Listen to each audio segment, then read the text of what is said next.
Hello friends, it's Tanya here to do another crafty video for Trinity Stamps.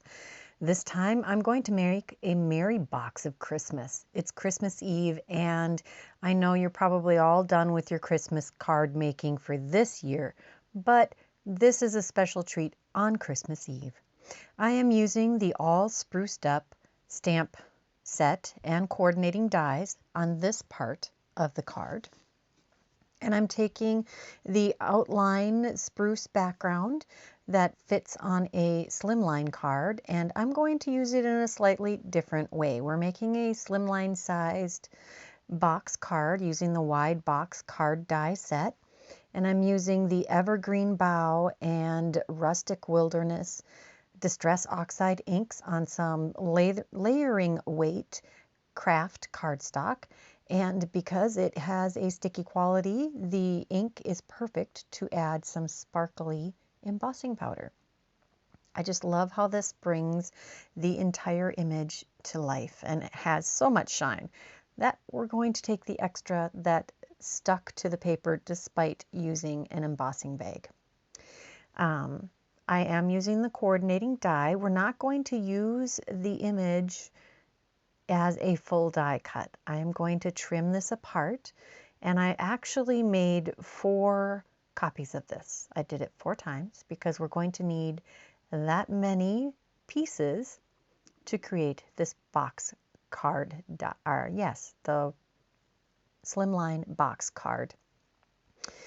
So I am using the layers of the wide box card die set to create the components of this card. I've die cut these little pine bough branches to coordinate with all of the pieces that we need for this card. And the main box, you need 2 pieces. There are the right side and the wrong side, so to speak. And I put the right side, the smoothest side, to the inside of the card so that when your flaps fold down, you have the prettiest edges showing. And honestly, it does not change how you see this card on the outside. You don't think, oh, this is an ugly inside-out box card. It doesn't look bad. However, it makes the folded down, open presentation that much more beautiful. Now, I could have done this a little differently if I had taken and put the pieces that will fold down. So there's 2 sections. You have the section where you put the full large rectangle on the back, and that one won't fold. And I have that one on the right hand side. I prefer to do it the other way with that part on the left hand side when you're assembling, because then you don't have to do this funky little step where I am trying to get that flap to coordinate or to cooperate with me as I'm trying to get the edges together.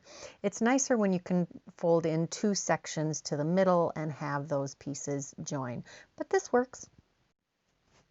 I take a bone folder here quick and strengthen those creases just to make those flaps lay down nicely, and there you go. That is the basic construction of the box. Well, I guess a little more than basic because we've added decorative elements to all of the panels, and now I'm going to kick it up even more. I'm taking some of those pieces of the boughs and I'm adding those to those little shelf elements.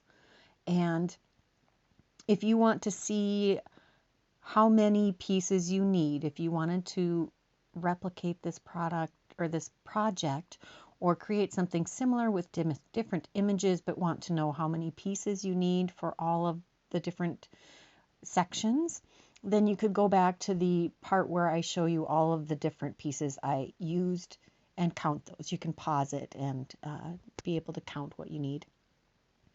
I'm going to take some shiny red embossing powder, and you can use whatever embossing powder you want. You can even stamp these in a red ink like a Distress Oxide and emboss them with a clear sparkly embossing powder, and that'll work too. But I have this red embossing powder, so I used it, and I think it adds a great detail to these poinsettias. So I'm going to color these with some Copic markers. I believe this is R24 and R29. And currently on this particular one, I'm putting the lightest color down first on all of the petals of the poinsettia. And then I'll come back with the R29, the darker Copic marker, and add some shading on the centers and the tips to kind of create that curve to the petals, and a little more darkness on the petals that are behind the bigger ones. Again, to create a little more depth. And I am by no means an expert at Copic coloring. I am sure there are people that would be cringing at my Copic coloring, but this is gonna look quite lovely on the card. And I do make several of these. I am all for lots of sparkle on my cards, especially during the holidays. So I've got some clear Wink of Stella here that I'm adding to the entire poinsettia. And then I've got a gold marker here. I don't end up sticking with this, but look at the shimmer. Gorgeous. At the end of creating this card, I do end up using some Nuvo crystal drops in like a gold color to add centers to the poinsettias, but I would wait till the very end, or at least put the Nuvo crystal drops on and then let the images dry for an hour or two before I tried to put them on the card. Although you'll see why that might not be the best plan either. I did add them after the card was constructed.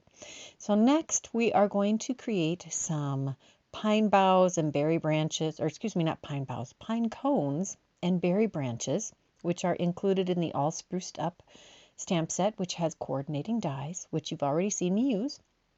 We're using walnut stain and gathered twigs and some candied apple. I like a little two-toneness, so I'm going to do a little bit of rock and roll here. So I ink up with the darker ink and then tap on the ink up with the lighter ink and tap on some of the darker ink to create a little extra variation and depth. And this is, you may notice, the scrap from the inside of the die cut spruced boughs. Waste not, want not, right? And I am taking the candy apple to add the berries to these branches, and they do line up pretty darn easily. Again, these are Distress Oxide inks, so I'm going to be able to easily heat emboss with these. I'm going to take this container of clear embossing powder, and I can't tell you which company it is. It's actually probably more than one company. I frequently will just add whatever clear embossing powder, the fine detail clear embossing powder, whatever of it I have, I pour into that container. And it's super easy to just dip things in. And I don't have enough space in my craft room to do that with all of the embossing powders, but the things that I use super frequently, well, pretty much it's just the clear one, but yes. So now I'm going to trim these apart a little bit so I can send them through the Sidekick in the most efficient manner. And I will have several of these little pine cones and berry branches to add to the card. Aren't they pretty? Look at that. I love the shimmer and shine. I think that adds such a beautiful finishing touch to them. So now I'm going to take my Barely Art Precision Glue and I'm going to glue these all over the card. I'm just carefully going through, well, I wouldn't even say carefully. I did not have a pre-plan with all of these images. I just had a bunch of them all die cut so that I could create a scene with them. And I wanted it to be full and lush and beautiful.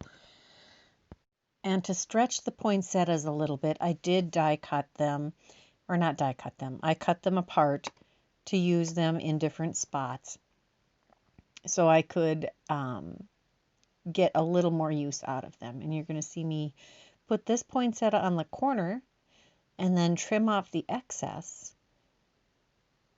And that excess is going to be used on the flaps also. Just going to use the edge of the flap as my guide to trim that off with my scissors here. And then I'll take the biggest of those and I'm going to put it on the corner of the flap here on the other side to create some balance. I'm even going to put a poinsettia on the back. But first we're going to add some of these berries, and I just start sticking them in. I like odd numbers on my panels. It does create a better balance. And the pine cones, now I know it's kind of funny to think about pine cones as leaves, but that's kind of what I did here behind the poinsettia. They don't exist on the same plant, but I don't care. I think they look lovely together here on this particular project. I'm going to stick a little more berries on this second shelf. I have put as many as 3 shelves in one of these box cards, but this was plenty, especially when you adhere things to the front edge. You don't really need a 3rd shelf because you use that one as a 3rd shelf, so to speak. And I call them shelves because you pile things on them. I don't know what else you would call them. Maybe, I don't know. I don't know. Let me know what you call them. Maybe you have a better name for them than I do. Leave a comment in the box below. I love to hear from you guys. And then I'm using berries and pine cones together. Again, using one of them as kind of the leaf to the flower, sort of. This one, the pine cone is the flower and the berries are the leaves. We're just going to keep adding until it looks the way I want it to look. This did take me a few days because I didn't have all of the supplies I wanted when I started this. I had to wait for them to come in the mail. It did come to me, the sort of vision of what I wanted to do came to me, and I had to get started on it. This is one of the things I was waiting to come in the mail. This is the Scripty Christmas die set, and it comes with the words and then an outline to go behind them. And I'm using some shiny holographic paper from another company, and I am die cutting the words, and these are really fine detail words. Poking tool is very helpful. Sometimes you can smack the dies against your table to get them to come loose, but that didn't work this time. Of course, I was probably not whacking them as hard as I usually do against the edge of my table. So I'm just using a pokey tool to get those out, and I will make sure I save that little dot for the eye. Then I'm going to cut the outline image or the back layer out of vellum, and they do fit through your sidekick. It's a little tough with this one because it's just about as long as the plate, but it works. Now this is where your reverse tweezers are super helpful. They help you grip these delicate little words, and a good fine tip glue is super important. It makes assembling these fine detail word dies a snap. I avoided them for a long time until I found this glue that works for me. Then I just carefully start on one end of the word and apply that to the vellum. And I tend to flip them over to press them down so that I don't get my inky fingers all over the front of the project. There's nothing worse than getting your inky fingers on the finished project and ruining what you had been working on for hours. Or, well, hopefully you're not spending as many hours as I am. I really enjoy all the fine details, and the whole point of this is relaxation for me. And there is that little tittle. Just going to push that down with the end of my embellishment wand, which is another very important thing to have when you are working with tiny little details. Taking some acetate strips here to prop these up, and they work great with the glue also. I'm just going to tack one on each end of this word, and then we're going to carefully adhere that inside the box. Add some more adhesive to the ends of the little sticks. And the first time I adhere this in here, I did not make sure that it was below the top edge of the box. If you put it too high, it won't fit in the envelope, and the envelope builder die for Slimline cards from Trinity Stamps actually works perfectly with this box card die set. Going to do the same with Christmas, and we're going to put that on the closer shelf and make sure that everything fits in. Again, this time I'm going to put, oh no, I did on the last one too, put the adhesive on the front side of those spikes.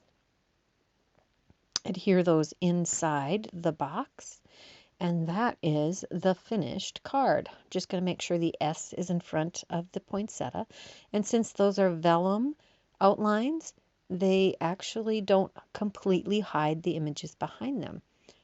Makes it a very seamless blend. I hope you enjoyed this card construction and that you're having a wonderful Christmas Eve. And I thank you for coming to spend some time with us today. Be sure to check the description box below for any of the supplies that I used in this video, and check out the links to some other fun videos that you might enjoy. Until next time, be happy, healthy, and safe. Bye-bye now.